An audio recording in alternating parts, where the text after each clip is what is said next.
Welcome to Brain Vision. In this problem, we have two smooth disks which are moving toward each other as shown. They then collide and move apart. We want to determine their speeds after impact. We choose our y and x axes as follows. So the y-axis is along the line of impact. Now, we can write our velocities, our known velocities as follows. So VA y1, where subscript 1 denotes before the impact, is equal to 15 times 3 over 5. And so along the y-axis, this is 9 meters per second in that direction. Now along the x-axis, VA x1 is equal to 15 multiplied by 4 over 5, and this is 12 meters per second to the northwest. So we have our x and y components of the initial velocity of A. For B, we do the same. So VB x1 before the collision is 8 meters per second purely along the x-axis. And that's not the x component, that is the y component. The x component, VB x1, is equal to 0. So we see B moves purely along the y-axis, so the x component of its velocity initially is 0. Now that we have the velocities, let's apply the coefficient of restitution.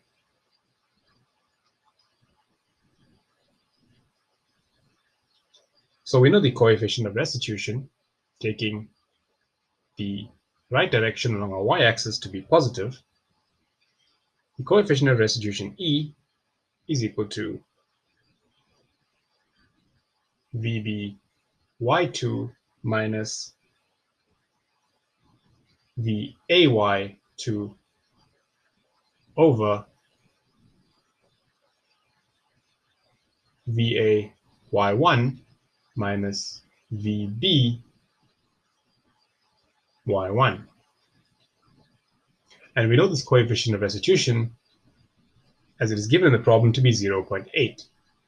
So this is equal to VBY2 after the collision minus the AY2, these are both unknown, over minus 9 minus 8. So we get an equation here. VA y2 minus VBY2 is equal to 13.6. So we have an equation here with two unknowns. We'll call this equation 1. So we'll need to set up another set of equations, and we can do this by using the conservation of momentum in the y direction. So the conservation of y momentum. So we'll take this direction to be positive, and we'll apply the conservation of momentum. So before the collision, the momentum ma va y1 plus the momentum of b mb vb y1 must equal to the momenta after the collision.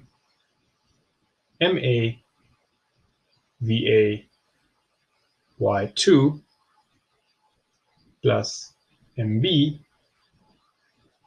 vby2. And so let's substitute what we know into this equation.